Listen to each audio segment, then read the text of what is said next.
How much do you want to bet that this year's Super Bowl is going to see a record amount of gambling? This weekend's Super Bowl matchup between the Los Angeles Rams and Cincinnati Bengals will see a lot celebrities in expensive commercials as well as record levels of sports betting, according to the American Gaming Association's research. Altogether, 45 million more Americans can legally bet on this year's game in their home state, compared to 2021.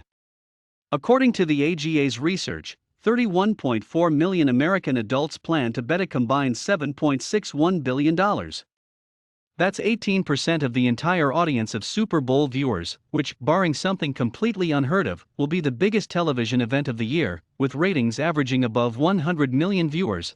The amount of viewers who plan to place a bet is predicted to increase 35% from 2021. There's two likely reasons for the increase in betting. One is sociological, and the other is a combination of technology and changing laws. As writers like Matthew Yglesias have observed, the pandemic and the stop-start economic reopening, and those related psychological burdens, seems to have created a marked increase in risky or antisocial behavior, such as increased alcohol and substance use, aggressive driving or public altercations. One can argue whether it's fair to categorize gambling with these activities, but it is nonetheless an inherently risky activity to which people can become addicted. Psychiatric experts who study gambling have argued that it can sometimes correlate with an ongoing sense that pandemic-related stress and an unraveling of social fabric is leading to all sorts of people acting out with ill-advised coping mechanisms. But there's also plenty of people who are far more casual bettors, who are placing new bets because it's never been easier to do so.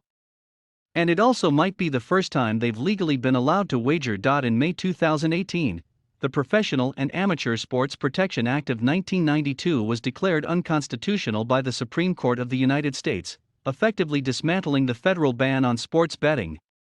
This led to state governments across the country slowly allowing sports betting, as sports betting is currently legal in 30 states and D.C., and the Washington Post reports that number will only increase.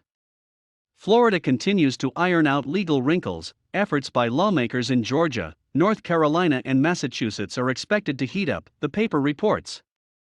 And the matter could finally go before California voters by the end of the year. At first, a number of states such as New York were allowing in-person gambling at casinos, but not via mobile phone applications such as DraftKings or FanDuel. But in 2021, online gambling was legalized in the state, and DraftKings launched in the Big Apple early this year, with 45 million more Americans legally able to wager on this year's game than could in 2021. The stakes for Sunday's draw are high.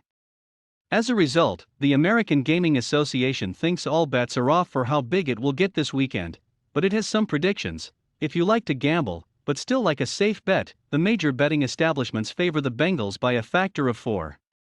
Also, it seems that more Rams fans than Bengals fans plan to bet on the game, the site reports.